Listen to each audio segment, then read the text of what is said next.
Et voilà, bonjour à tous. Bonjour à tout le monde, bienvenue à ce webinaire. Je vois qu'il y a des enseignants qui se connectent encore, donc on va un petit peu attendre. Mais voilà, on apparaît quand même pour que vous voyez que vous êtes bien connectés. Durant cette attente, une petite minute environ, vous pouvez vérifier dans le sondage, nous dire si vous êtes bien connecté, si l'écran n'est pas flou, si vous me voyez bien. Normalement, c'est bon, je pense. Si le son est bon aussi, s'il n'y a pas de réglage à effectuer. Donc, vérifiez tout ça et puis vous pouvez aller dans le sondage pour répondre à ça. Voilà, donc je vais me taire quelques secondes et je reviens à vous dans une petite minute.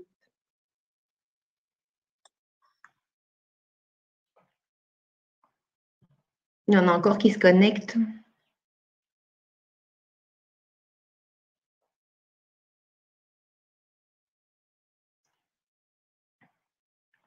Voilà, je vois que ça monte. Bienvenue à tout le monde qui arrive encore. On attend 30 secondes que tout le monde arrive.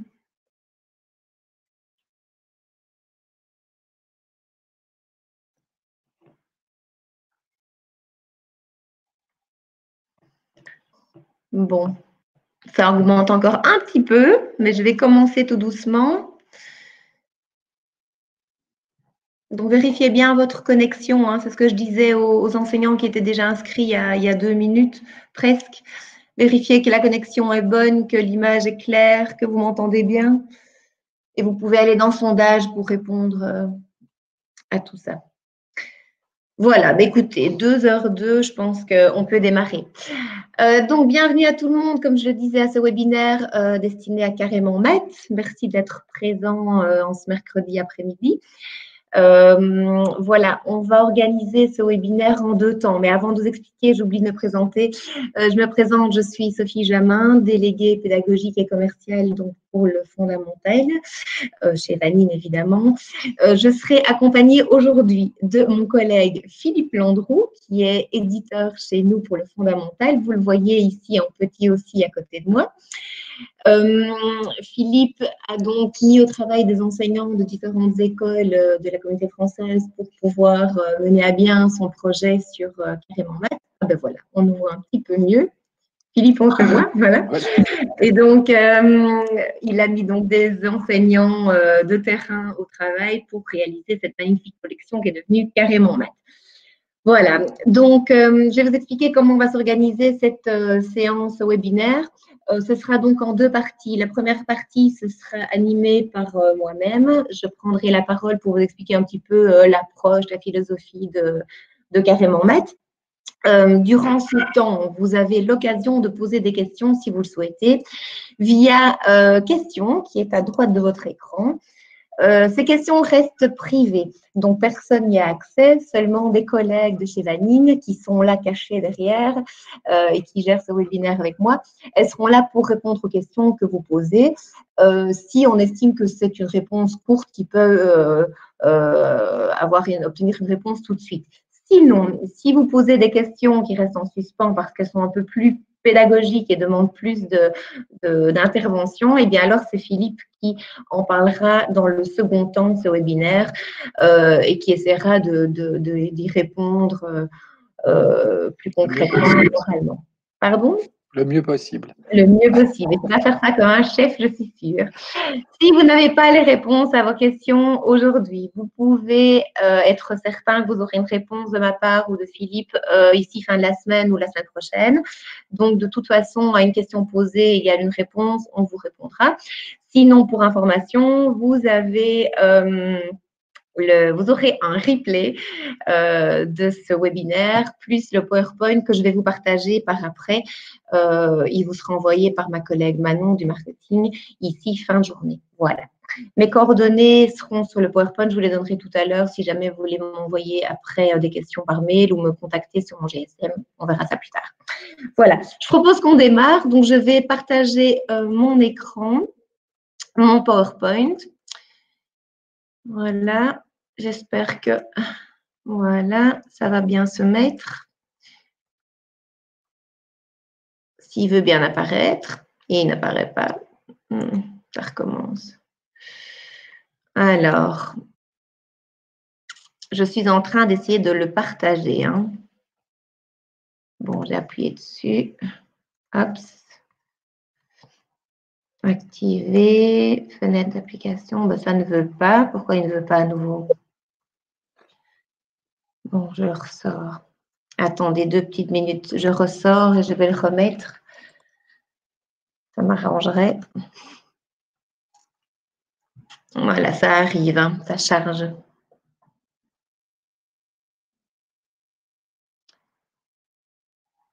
Alors, il n'y a toujours rien qui arrive? Non, je ne vois rien du tout. Non. Bah, écoute, Philippe, je ne comprends pas. Je suis dans le bon. Je suis désolée, mais je ne vois pas ce que je peux faire d'autre.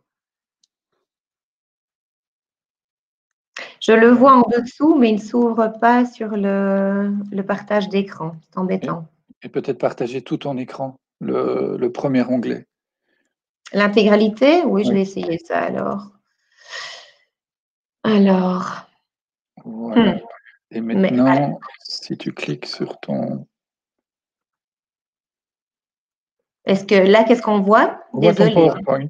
On voit le PowerPoint? Ben voilà, Oui. alors je fais ça parce qu'il n'apparaît pas dans l'autre onglet. Voilà, là, parfait. vous le voyez en grand, j'espère. Super. Oui. Merci, Philippe. Voilà, donc Carrément Maths est une collection qui maintenant est complète, qui est destinée aux élèves de la première et la 6e primaire, comme vous le savez certainement. Elle contient 2 cahiers, cahier A, cahier B pour l'élève. À ces 2 livres cahiers correspond un livre enseignant, donc livre enseignant A, livre enseignant B. Dans les livres enseignants, vous avez encore des compléments en ligne téléchargeables. Et à tout cela s'ajoute un manuel numérique qui reprend le cahier A et cahier B à projeter sur CBI. Ça concerne donc tous les 6e, comme je l'ai dit tout à l'heure. Quel est l'esprit Carrément Maths? Bien, écoutez, Carrément Maths, le but, c'est vraiment de partir de situations de départ qui sont les plus proches possibles des enfants. Donc, on a essayé autant que possible d'associer des notions des apprentissages mathématiques à des situations connues des enfants, des situations vécues par eux. J'y reviendrai par après. On a 2 entrées possibles pour Carrément Maths. Soit vous avez la possibilité de travailler par chapitre, un chapitre par chaque fois donc d'une situation mobilisatrice et permet de faire des liens vers les 4 grands domaines de compétences, à savoir nombre et opérations, traitement de données, solide et figure, grandeur. C'est pas dans ce ordre-là, mais on a essayé de faire des liens autant que possible entre les différents domaines à partir de ces situations de départ qui se veulent les plus concrètes possibles. Ça, c'est une entrée dans Carrément Maths possible. Il y en a une deuxième, c'est une entrée par matière. Là, on peut travailler uniquement sur un domaine à la fois. Par exemple, choisir de travailler sur les nombres et opérations. On voit ici le code couleur, c'est bleu. Et là, vous pouvez décider alors de ne prendre que des notions de nombres et opérations, un peu dans chaque chapitre, puis plus tard de travailler sur les grandeurs, par exemple en orange, et piocher différentes activités au sein des différents chapitres. C'est possible puisque les fiches dans les cahiers Carrément Maths sont pré-perforées et détachables. Donc, ça donne une flexibilité aussi, et donc ces 2 entrées possibles pour entrer dans la matière. Par rapport aux situations de départ dont je parlais tout à l'heure et à l'esprit de Carrément Maths, voilà ici 2 illustrations, l'une à gauche pour la 3e et l'autre pour la 4e année. Je tenais à vous dire que Carrément Maths, ça part donc de situations de départ qui sont proches des enfants, mais aussi le but est de faire des liens avec des apprentissages mathématiques, des notions mathématiques qui sont dans le quotidien des élèves, et de verbaliser beaucoup toutes ces notions qui sont autour. Donc, tout au long des apprentissages proposés dans Carrément Maths, on va vraiment essayer de faire exprimer les enfants, que ce soit oralement ou par écrit, par rapport à ce qu'ils découvrent. Alors ici, je prends l'exemple de la planche BD qu'on voit à gauche en 3e, qui est un réveil d'un jeune. Donc ça, tous les enfants se réveillent, tous les enfants connaissent. Et ben voilà, on a illustré avec un réveil, on va travailler sur une grandeur en bas 60, c'est de la numération. On va voir que le petit s'habille, met un pull, des chaussures, donc travailler sur la taille, la pointure. Ce sont des étiquettes qui vont permettre de travailler des notions de grandeur. Voilà, on va retrouver aussi un travail sur les capacités, éventuellement avec la bouteille de lait, sur le numéro de la maison à la boîte aux lettres, sur le panneau de signalisation et de la limitation de vitesse. Donc voilà, tous ces nombres sont autant d'étiquettes qu'on va montrer aux enfants que derrière ces étiquettes se cachent des quantités. Donc c'est vraiment essayer de faire comprendre ça aux enfants.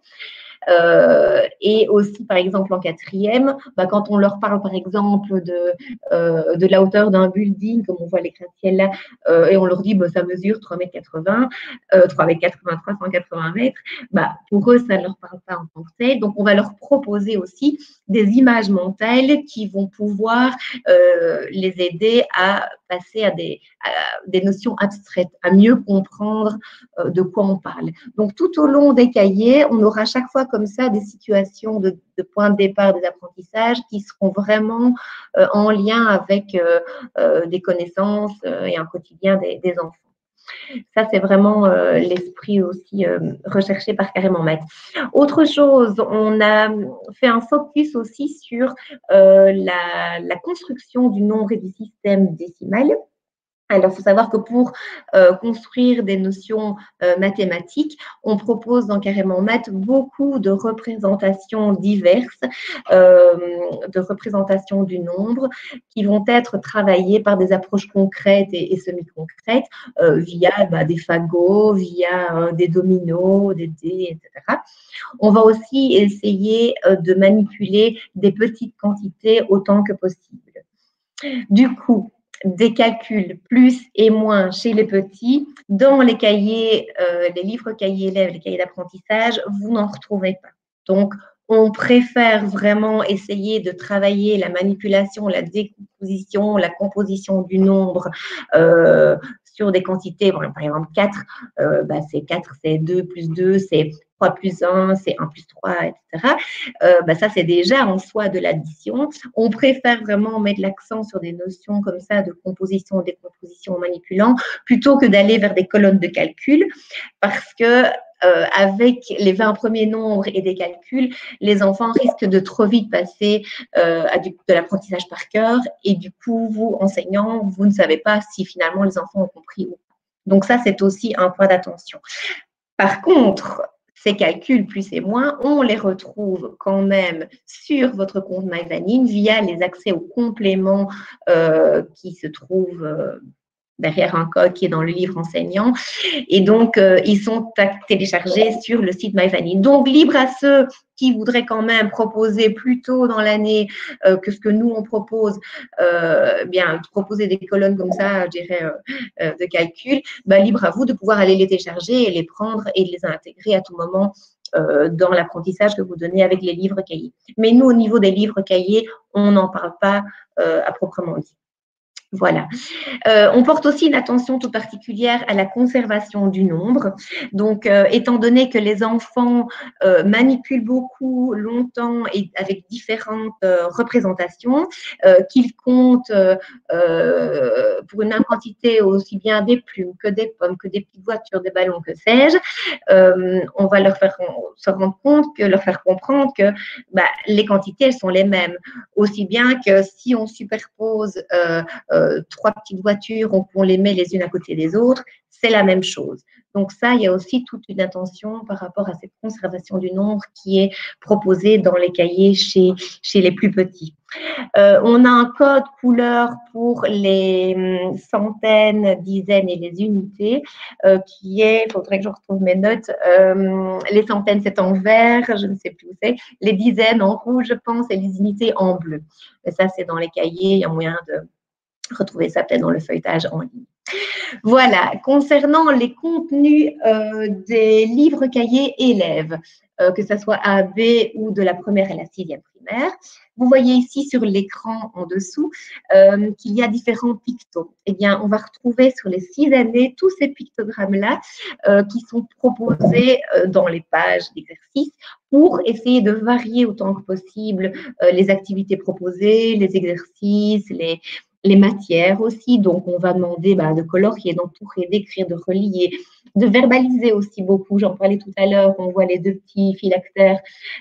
Voilà, c'est des notions, enfin des consignes pardon, que l'on retrouve vraiment des petits jusqu'aux grands pour les élèves, pour essayer d'être le plus riche possible, le plus varié possible sur une même page. Voilà, on a des temps d'arrêt aussi qui sont proposés pour les enfants. Je pense que ça démarre en 3e primaire. Ces temps d'arrêt, ce sont en fait des zones prévues pour que les enfants puissent exprimer par écrit ce qu'ils ont compris de ce qu'ils ont manipulé, de l'apprentissage qui a été expliqué en classe, de la manipulation qui a été faite. Le but est vraiment de déposer ces idées par rapport à l'apprentissage qui est vu en classe à ce moment-là. Et donc, tout doucement, on va vraiment construire la métacognition et amener aussi à dialoguer ensemble autour de ce qui est important, de ce qu'il faut retenir. On arrive aux synthèses qui sont proposées également au fur et à mesure des pages des cahiers d'exercice. Plic-ploc, vous retrouverez des synthèses imagées sous forme de carte mentale. Ce sont des synthèses à construire avec les mots des enfants, avec les mots de la classe qu'on a retrouvés tous ensemble. Donc ça, c'est vraiment une trace écrite un peu plus théorique de ce qu'ils seront amenés à retenir par la suite. Vous avez aussi des petits pas qui font partie de ces petits pictos. J'en parle ici un petit peu plus parce que ces petits pas, on les retrouve aussi de la première à la 6e, mais ils n'ont pas la même signification chez les grands que chez les plus petits. Donc, de la première à la 4e, ce sont des petits pas qui, quand ils sont à côté d'un exercice, c'est pour dire que les enfants peuvent travailler sur les exercices en occupationnel, donc ils ne vont pas aller plus loin dans la matière, simplement s'ils ont déjà fini des exercices, ils peuvent continuer à s'exercer et à occuper leur temps. Et pour les 5e et les 6e, ce sont des exercices plutôt de dépassement. Donc là, on va vraiment plus loin dans la matière. Voilà, donc ça, c'est proposé aussi dans les cahiers A et B. Vous avez des zones de recherche qui sont également proposées dans les cahiers de la 3e à la 6e. Ces zones de recherche sont destinées à exprimer le chemin que les enfants ont pris pour trouver une réponse. Donc, un élève donne une réponse à un exercice et elle n'est pas bonne, ou elle est bonne, peu importe, on va l'amener à mettre par écrit le chemin, le processus auquel il a pensé pour arriver à sa réponse. Pour vous, c'est super intéressant, ça vous donne une trace de ce qui a été, de ce qui s'est passé dans sa tête, et ça permet de pouvoir rebondir par après sur les apprentissages qui sont proposés. Donc là, on est vraiment dans l'évaluation formative permanente en plein.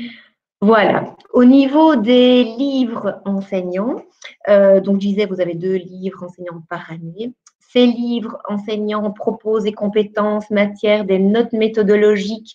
Je vais y arriver tout de suite. Voilà, comme on retrouve ici pour chaque activité proposée.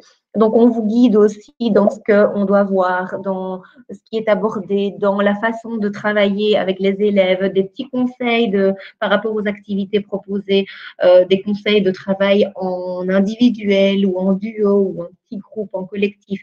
Voilà, c'est différentes idées. Vous avez également les corrigés des exercices papier qui sont reprises dans le livre enseignant. Vous avez aussi un code au dos de la première page du livre enseignant. Ce code, comme je le disais tout à l'heure, c'est là où on peut retrouver chez les petits des exercices plus et moins, des colonnes, comme j'expliquais tantôt. Ces exercices sont supplémentaires, sont un petit peu plus systématiques et ce sont des fiches d'exercices proposées en PDF ou en Word. L'avantage du Word, c'est que vous pouvez modifier le contenu des exercices à tout moment. Vous avez aussi les corrigés de ces exercices-là. Et ces exercices proposés en téléchargement n'ont pas de limite dans le temps. Une fois que vous avez accès au contenu en ligne de Carrément Maths, vous avez accès ad vitam à ces compléments proposés. Donc, que ce soit les exercices dont je viens parler. Là, on voit ici d'ailleurs, je fais une parenthèse, pardon, j'ai refait des petites captures d'écran sur l'accès aux compléments en ligne via le site monactivation.be. Voilà, ce sera noté sur le PowerPoint que je vous enverrai, mais c'est pour vous dire où cliquer exactement. Donc, on avait des exercices complémentaires dont j'ai parlé sur votre compte MyVanine, mais aussi des évaluations et des annexes. Ces évaluations, elles sont également en PDF ou en Word pour être modifiées à votre guise. Elles sont proposées avec les corrigés aussi sur MyVanine. Les annexes, ce sont des annexes aux livres cahiers élèves, aux apprentissages proposés lorsqu'il y a lieu d'y avoir des annexes. On n'en a pas pour toutes les activités proposées. Voilà, donc ça, c'était un résumé sur le contenu, sur l'esprit carrément maths. Ici, c'est l'offre, bon, c'est un peu plus commercial, mais bon, voilà, ça peut intéresser certains d'entre vous. L'offre par rapport à carrément maths, donc pour tout un achat classe, vous avez 10% sur les cahiers élèves, que ce soit A ou B. Dans le cas des petites écoles, où ce sont des classes multiples ou des classes verticales, si vous achetez pour chaque élève, même si c'est plusieurs niveaux, vous avez tout de même droit à 10%. Et alors, ce que je n'ai pas encore dit, vous avez aussi droit, et tout le monde pour un achat classe, à la gratuité à Oiseau. Donc, chez Vanine, on offre pour n'importe quelle commande classe, que ce soit carrément maths d'ailleurs autre chose, on offre l'accès à Oiseau pour qui veut dans l'école. Donc ça, c'est vraiment intéressant. Depuis l'an passé, tout le monde peut en bénéficier si au moins une classe achète des livres cahiers pour ses élèves. Donc, j'en parle là. Une information par rapport au remboursement Manolo, c'est que les livres enseignants et le manuel numérique, ou même Oiseau, si vous n'achetez pas les cahiers par élève, sont remboursables par le budget Manolo. Depuis cette année, on peut faire rembourser les livres enseignants aussi. Voilà, vous avez un lien à la fin du PowerPoint que Manon vous enverra en fin de journée vers les prix de la collection, le feuilletage en ligne si vous souhaitez aller plus dans les contenus. C'est les débuts des bouquins qui sont proposés. Entre-temps, vous pouvez encore poser des questions auxquelles Philippe répondra peut-être tout à l'heure. On va arriver à la deuxième partie là dans 2-3 minutes. Nous avons mis aussi un lien vers Numabib parce que Numabib, c'est une bibliothèque numérique qui travaille pour les maisons d'édition et qui permet de numériser des ouvrages quand vous avez les mêmes ouvrages pour chaque élève. Et donc, numériser ici, ça veut dire d'adapter vraiment à un format plus important le bouquin pour que tous les enfants et dont ceux qui ont des difficultés puissent travailler avec. Donc, je vous ai mis le lien là. Je prends une petite faute, mais bon, bref, on corrigera après. Mes coordonnées, plus celles du service clientèle, si vous souhaitez passer par le service clientèle directement ou passer les commandes par eux, vous avez tout sous la main. Voilà, je vais arrêter le partage d'écran, revenir à vous, voilà. Donc, écoutez, on en a fini pour cette première partie. J'espère que ça a pu vous éclairer un petit peu déjà par rapport à ce que j'ai dit. J'espère que si vous posez des questions ou si vous en avez posé, Philippe pourra y répondre. Sinon, ne vous inquiétez pas, on vous répondra par la suite. Et voilà, merci encore pour votre écoute et je laisse la parole à mon collègue Philippe Landreau. Voilà. Voilà, je vais essayer au maximum. Il y avait beaucoup de questions, donc je vais essayer de répondre au maximum de questions. Je vais d'abord faire une remarque. Je vais répondre de manière globale, le plus générale possible, pour que ça concerne et ça puisse répondre et toucher le plus grand nombre de participants. Mais il y a des questions très très précises auxquelles je répondrai demain par écrit. À l'enseignante qui a posé la question précise. Comme ça, vous aurez une réponse détaillée que je ne peux pas faire ici maintenant parce que c'est vraiment des points précis. Deuxième remarque, il y a toute une série de questions sur le prix, sur les remboursements Manolo. Donc ça, je laisse mes collègues vous répondre par écrit. Sinon, vous avez toutes les infos sur le site Internet. Il y a de manière générale quelques questions, que ce soit chez les plus petits ou en sixième, sur la matière. Alors la matière, c'est toujours un grand débat, une grosse difficulté, à la fois pour l'éditeur et pour les auteurs. Je vais vous expliquer en quelques mots comment on travaille. Ce qui est important pour nous et ce qui est l'essentiel de Carrément Maths, surtout en mathématiques, mais on fait la même chose en français, c'est d'appréhender et d'arriver à travailler des compétences, des attendus, c'est-à-dire que en mathématiques, avec les petits, l'important, c'est de construire la notion du nombre et puis de construire les opérations. Et c'est pour nous toujours beaucoup plus important le concept et la compétence plutôt que la matière à travers laquelle on va travailler cette compétence ou on va acquérir cette compétence. Pourquoi? Parce qu'il y a 3 réseaux, il y a 3 programmes. Par contre, il y a des compétences qui sont identiques dans les 3 réseaux. Et donc, le centre de Carrément Maths, c'est des compétences. Et peut-être que vous allez vous rendre compte que la compétence qu'on travaille, qui peut être l'apprentissage et l'acquisition de la notion d'égalité, est une compétence qui se travaille pas forcément à travers la matière que vous aviez l'habitude de travailler pour illustrer cette compétence. Il faut vous dire que nos auteurs sont face à une multitude de compétences et à un nombre presque infini, quand on met les 3 programmes ensemble, de contenus. Et j'avais une question sur le CEB. Le CEB, c'est important d'acquérir toute une série de réflexes, d'automatismes et de compétences en mathématiques qui vont permettre de répondre le mieux possible au CEB. Et le CEB est moins basé sur une connaissance pure de la matière, mais bien de l'utilisation d'une matière qui est parfois moins connue par les enfants, mais puisqu'ils ont la compétence de décoder ce qu'on leur propose, de construire la démonstration qu'on leur demande, c'est là-dessus qu'on travaille pour Carrément Maths. Par exemple, en numération, on vous propose toute une série d'outils au niveau des dominos, au niveau des fagots de 10. Ce qui est important, c'est de comprendre le système décimal, de savoir que sur Terre, nous, on travaille dans une base 10, que les autres bases existent aussi, qu'on aurait pu décider de travailler en base 7 ou en base 3. Ce qui est important, c'est de comprendre le mécanisme, c'est-à-dire quand on a 10 unités les mêmes, ça devient une unité supérieure. Et ce système-là, quand on l'amène, par exemple, dans le domaine des grandeurs pour les heures, la seule chose qui change, c'est le nombre d'unités que l'on regroupe. Les minutes, c'est 60 minutes pour faire une heure. Mais ça fonctionne exactement de la même manière que la base 10 quand je regroupe 10 allumettes pour faire un fagot. Et ce qui est important pour nous et ce qui est important pour vos élèves, nous semble-t-il, c'est qu'ils aient compris le mécanisme, c'est-à-dire qu'ils ont compris comment ça fonctionne. J'ai des unités, elles sont parfois différentes selon que je change de grandeur, je sois en numération, je travaille sur les heures ou autre chose, mais le fonctionnement, lui, reste le même. Si vous êtes en base 4, si vous êtes en base 60, si vous êtes en base 24, c'est toujours le même principe.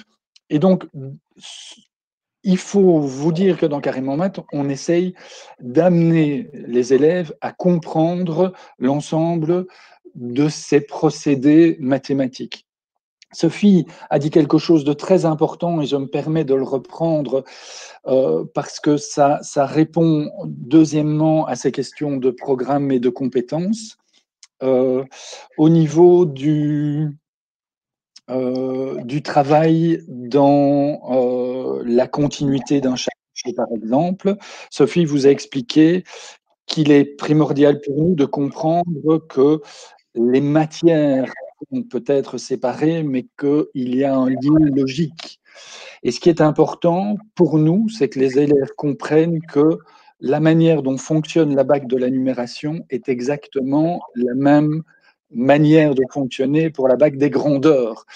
Et quand on a tendance à trop cloisonner, ben les enfants ne font pas de lien. Et c'est-à-dire que le processus qu'ils ont appris dès la première primaire avec le paquet de 10 ils n'arrivent pas forcément à le transférer quand on aborde les grandeurs en troisième ou en quatrième. Et c'est bien dommage parce que c'est exactement le même fonctionnement.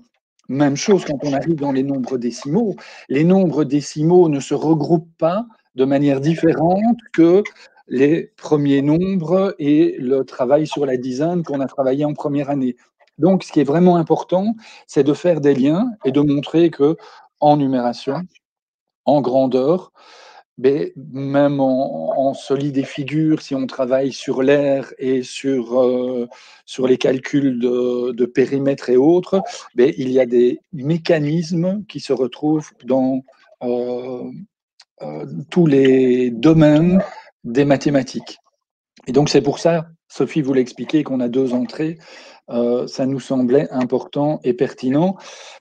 J'ai une question qui me demande, est-ce qu'il faut mieux rentrer par le sujet, donc par le chapitre, ou bien par les matières? Mais je dirais peu importe, mais nous, on a construit l'outil pour travailler, si possible, par chapitre, puisqu'on a essayé au maximum de faire des liens entre les différentes matières. Et plus on fait du lien, plus vos élèves arriveront à construire des notions qui sont des notions compliquées en mathématiques. Ce qui est important aussi, c'est qu'on a suivi l'évolution du cerveau des élèves. Il faut savoir que pour l'invariance, il y a des étapes par lesquelles il faut passer, que certains enfants ont plus de maturité que d'autres, et que vous ne pouvez pas obtenir chez tous vos élèves la même réponse, la même réussite à une compétence au même moment. Et donc, il y a parfois une impression peut-être dans Carrément Maths, surtout dans les premières années, de répétition. Alors là aussi, on a une réponse qui est la nôtre, mais que vous pouvez bien évidemment challenger. Ce qui est particulièrement important chez les plus jeunes, c'est l'automatisation, que ce soit en apprentissage de la lecture ou en mathématiques. Et l'automatisation d'un concept ne peut se faire que si on le multiplie, mais vraiment qu'on le fait très très régulièrement, avec des nombres ou des grandeurs très différentes. Et il y a des questions ici qui reviennent en disant, mais vous passez beaucoup de temps à travailler certaines notions. Ça nous semble essentiel pour ce travail de l'automatisme. Les scientifiques, c'est prouvé, c'est clairement défini et c'est passionnant. On sait à l'heure actuelle qu'il y a beaucoup moins de dyscalculiques que l'on le dit, beaucoup moins de dyslexiques, et qu'en fait, la dyscalculie, ce n'est qu'un symptôme et que ce n'est pas une difficulté de la dyscalculie, c'est qu'il y a quelque chose en amont qui fait que vos élèves ont des difficultés en mathématiques. La dyscalculie, c'est le symptôme. Vous vous rendez compte que, et une des grandes difficultés, il y en a trois, mais je ne vais pas passer sur les trois, c'est ce travail d'automatisme. Et donc oui, dans le temps, ça se faisait, ça se fait depuis bien longtemps. On peut parfois trouver une certaine répétition qui peut paraître peut-être ennuyeuse en se disant, ben tiens, il y a des matières qu'on pourrait voir, mais on a choisi plutôt la répétition de concepts plutôt que balayer beaucoup plus de matières et alors faire moins de répétitions. Il faut savoir qu'avec les auteurs, quand on a construit Carrément Maths, on a fait des choix pédagogiques. Et si vous êtes en opposition avec ces choix pédagogiques, on peut en discuter, mais vous n'avez pas forcément tort, nous n'avons pas forcément raison. Mais à un moment donné, dans l'apprentissage assez compliqué vraiment des mathématiques, il faut faire des choix. Et donc, Carrément Maths, on a fait des choix, un choix de faire des liens, de faire des répétitions et de travailler sur les compétences. Voilà, j'ai essayé, j'avais dit que je ferais court, mais comme d'habitude, j'ai fait beaucoup trop long, pour essayer de répondre à ce souci ou ces questions de matière. Autre chose intéressante et question qu'on a régulièrement, c'est les classes multiples. Voilà, moi j'ai des élèves de deuxième, de troisième, de quatrième, comment est-ce que je travaille? Alors, c'est vrai que c'est toujours compliqué de travailler avec un outil, avec un cahier, quand vous avez des niveaux différents. Nous, ce qu'on vous propose, c'est de choisir, si vous avez une deuxième, troisième, de choisir une situation de départ, une situation de vie qui va convenir à l'ensemble des enfants, qui est compréhensible par des enfants de deuxième et de troisième. Et vous pouvez l'apprendre dans le livre de deuxième, mais vous pouvez l'apprendre dans le livre de troisième. Dans les guides, vous avez pour chaque chapitre les matières qui sont travaillées. Et vous pouvez donc prendre une matière commune et des compétences communes à la deuxième et la troisième et choisir une des deux mises en situation, celle qui vous semble être la plus parlante pour vos élèves.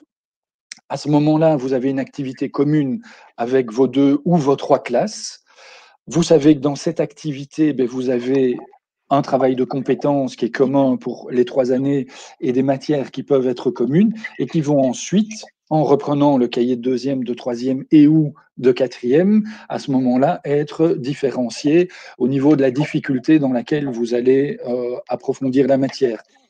Mais un enfant de deuxième que vous mettez devant une situation de vie du cahier de troisième, c'est pas un problème, c'est-à-dire que c'est en général motivant. Vous savez beaucoup mieux que moi comment travailler et motiver les plus petits avec le parrainage des plus grands. Donc, vous ne devez pas hésiter à choisir une situation de départ et abandonner l'une ou l'autre qui se trouve dans le cahier du plus petit, du plus jeune ou du plus âgé, et alors vous rabattre uniquement sur le travail de la compétence et de la matière dans le cahier de l'année qui correspond. J'avais une question qui était, est-ce qu'on peut utiliser le carrément maths première en troisième maternelle? Je dis non, non et non. On doit absolument faire des choses très spécifiques en troisième maternelle, mais j'ai une deuxième réponse qui est, nous travaillons pour l'instant à un outil carrément maths qui va pouvoir convenir et être utilisé en troisième maternelle. Mais on doit construire énormément de choses en troisième maternelle et absolument pas travailler ce qu'il y a déjà en première année. Une dernière chose, vous savez qu'il y a un nouveau référentiel pour l'enseignement maternel. Vous avez des nouveaux attendus, un nouveau référentiel qui rentre dans le pacte d'excellence. Et s'il y a bien une vraie révolution, c'est au niveau des mathématiques. Alors, s'il y a des enseignants de maternelle, si vous souhaitez qu'on approfondisse et qu'on approfondisse ensemble ce sujet, on peut faire un call, on peut se contacter en dehors du webinaire, mais c'est passionnant ce qu'on va demander à faire en mathématiques au maternel. Elle faisait déjà des choses vraiment intéressantes. Il y a une difficulté, il y a des défis en plus, mais je pense que ça vaut, au niveau des éditions Vanine, qu'on vous fasse un outil qui vous permettra de construire l'ensemble de la base qui doit être la plus solide possible pour arriver en première année. J'ai une dernière question, après on verra avec Sophie si il y a d'autres choses dont vous souhaiteriez que je vous parle. C'était la question, voilà, ma collègue de l'année précédente ne souhaite pas utiliser Carrément Maths, est-ce que je peux, en troisième ou en quatrième, rentrer dans Carrément Maths? Alors oui, sans aucune difficulté. Malgré tout, vous savez, ce qui est important en mathématiques, c'est cet automatisme, c'est ces répétitions, et c'est le travail qui est construit depuis la troisième maternelle, la deuxième maternelle, et qui monte. Alors, ce qui est intéressant peut-être, c'est quand même de faire quelques évaluations diagnostiques en début d'année pour voir où vos élèves en sont. Pour 2 ou 3 choses, ce qui est important dans Carrément Maths, Sophie vous l'a bien expliqué, c'est le travail sur la métacognition. La métacognition, c'est quelque chose que les élèves devraient avoir acquis uniquement, si possible, en fin d'école primaire. Par contre, c'est quelque chose qui se travaille dès le départ.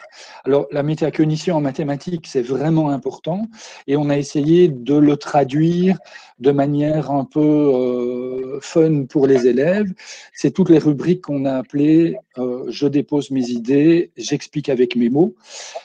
En 2 mots, ce qui est important pour nous, c'est que les élèves soient capables de vous expliquer ce qu'ils ont compris du processus que vous êtes en train de travailler avec eux. Et par exemple, je prends toujours le même exemple, mais il me semble assez parlant, certains enfants vont avoir énormément de difficultés pour aborder, comprendre et intégrer la soustraction. Et vous allez voir qu'ils vont pouvoir assez rapidement répondre à toute une série d'opérations qui sont des soustractions.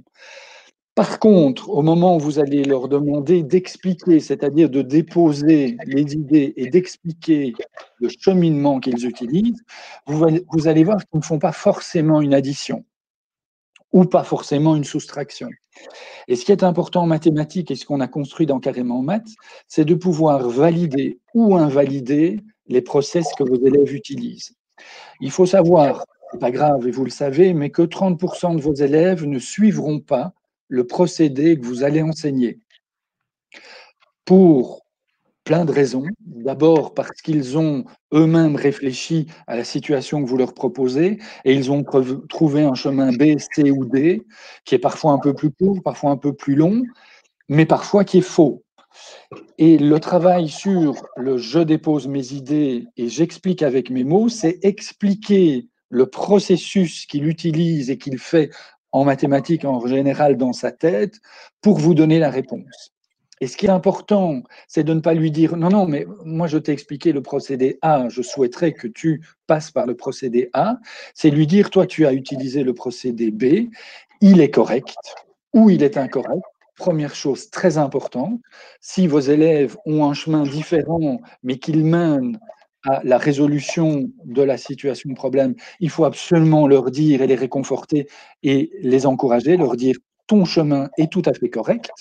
Vous pouvez bien évidemment leur dire, mais attention, il est beaucoup plus long, donc tu risques de faire beaucoup plus d'erreurs et de ne pas trouver la réponse correcte. Ou bien, et c'est encore plus important, de lui dire non, le processus que tu utilises, qui n'est pas le A, que tu as imaginé toi-même, il n'est pas bon et tu n'arriveras jamais à la réponse. On va réfléchir ensemble et voir à quel moment et pourquoi tu es parti sur des chemins de traverse. Je prends un exemple très simple. 7 moins 4. Vous avez des élèves qui vont vous montrer que pour faire 7 moins 4, ils vont rechercher ce qu'il faut ajouter à 4 pour arriver à 7. En fait, ils ne font pas de soustraction, c'est-à-dire qu'ils ne retirent pas 4 de la quantité 7, ils ajoutent à la quantité 4. Par contre, ils arrivent à la bonne réponse. C'est important de leur dire que le chemin est un petit peu particulier. Pour beaucoup d'enfants, c'est le seul qu'ils arriveront jusqu'à l'âge adulte à produire. Ce qui est important, c'est de valider ou d'invalider. Et tout ça, ça fait partie de la métacognition, c'est-à-dire être capable d'expliquer ce qu'on fait mentalement et valider, si possible avec l'aide ou d'un élève, un autre élève ou de mon enseignant, est-ce que le procédé que j'utilise est correct ou pas. Ce qui est super important dans Carrément Maths, et c'est ça qu'on a mis en valeur dans toutes ces rubriques-là, c'est que ce qui est important, c'est d'arriver à acquérir une compétence et que le chemin que vous allez utiliser ou que vos élèves vont utiliser pour acquérir cette compétence, il peut être multiple. Par contre, vous, si vous n'avez pas le moyen de comprendre le chemin qu'ils utilisent, bien évidemment, vous ne pouvez pas dire à vos élèves, OK, ça c'est bon ou ça c'est pas bon. Alors, quand j'étais jeune, c'est-à-dire il y a pas mal d'années, on résumait ça en, mais ne mets pas juste la réponse du problème, mais la logique que tu as utilisée, comme ça si la réponse est fausse, je peux te donner la moitié des points parce que ton raisonnement est correct. Mais c'était déjà de la métacognition. Alors ici, on ne parle pas de raisonnement chez les petits, on parle plus de déposer ses idées, de dire avec leurs mots. Les mathématiques, ça doit se dire, ça doit se parler pour que vous puissiez les comprendre. Donc ça, c'est aussi des choses importantes. Voilà, je pense que j'ai été long, mais j'ai répondu aux questions de la première partie, Sophie. Je ne sais pas si tu en Tu as n'es jamais d'autres. trop long, Philippe. Bah, quand même. C'est passionnant à écouter. Tu peux encore continuer. Hein, je crois qu'il y en a plus d'un qui serait content ou contente. Plus d'une. Écoute, merci beaucoup pour tous ces détails et ces précisions. Je pense que là, tu as fait un bon tour d'horizon par rapport à ce qu'on t'a demandé. C'était vraiment super, super complet. J'ai encore deux questions. Oui. Nathalie qui nous demande si, en fonction du nouveau référentiel, est-ce que pour les P1, P2, puisque bon, on commencera par les plus petits, on prévoit déjà des aménagements, des adaptations au niveau du de la collection Carrément Mat? Est-ce que c'est prévu et quand?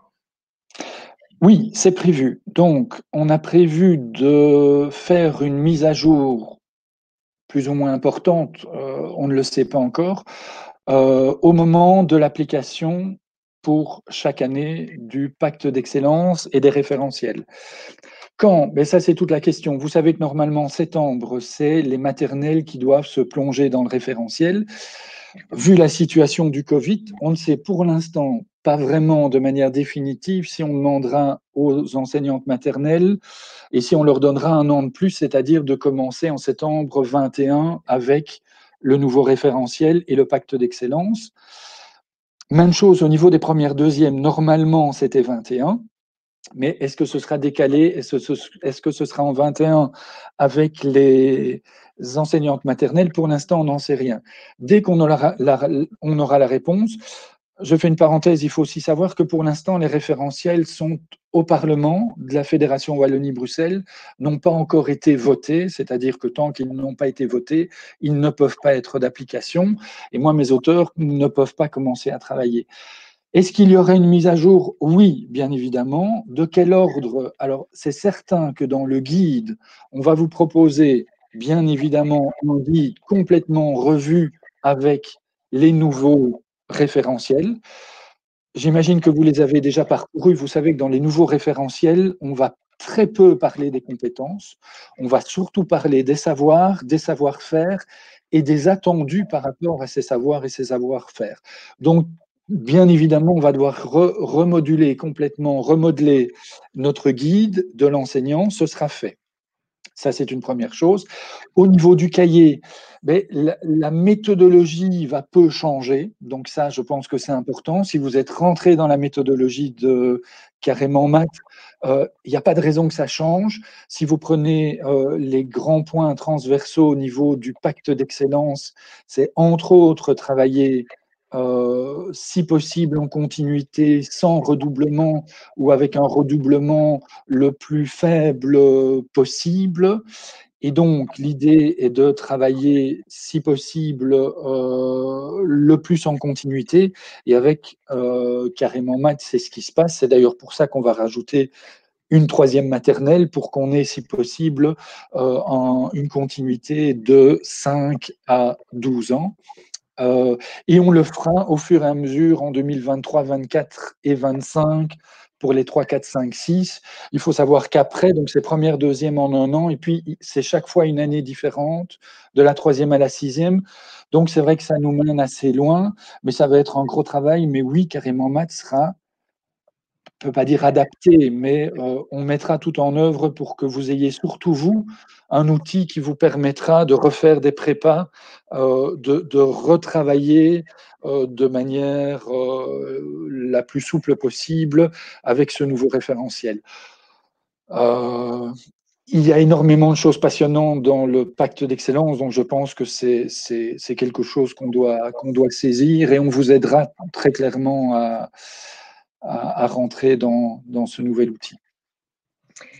Merci Philippe Voilà. pour tout ça. Une petite dernière question, puis c'est tout, on aura fait le tour. Déborah nous demande combien de temps il faut pour exploiter un chapitre. Bon, maintenant, évidemment, ça dépend peut-être aussi un peu de chacun et de sa classe. Mais est-ce que tu as un conseil à donner par rapport à ça? J'imagine pour une classe unique, apparemment, il n'y a pas de détails. Sophie, j'ai eu un problème de connexion, je ne t'ai pas entendu, désolé. Tu m'entends là ou pas? Mais non, je t'entends. Oui, ah voilà. Donc Déborah nous demande si on peut donner une estimation de temps octroyé par chapitre. Donc, est-ce que tu as un conseil à donner, sachant évidemment qu'une réalité n'est pas une autre, mais de manière générale, pour une classe unique, est-ce que tu as une idée de temps de travail? Oui, donc, au total, il y a entre 15 et 16 chapitres. Donc, alors certains sont un peu plus courts au niveau des matières. On sait tous très bien qu'il y a des choses qui se font plus rapidement. Il faudrait, si possible, ne pas passer plus de 3 semaines sur un chapitre, parce que si on les multiplie, ça devient compliqué. moins de 3 semaines, c'est possible. Ce qui est important aussi, c'est que comme on a travaillé cet automatisme, il ne faut absolument pas hésiter à vous approprier l'outil, c'est-à-dire à abandonner une année certaines pages, une année suivante en abandonner d'autres.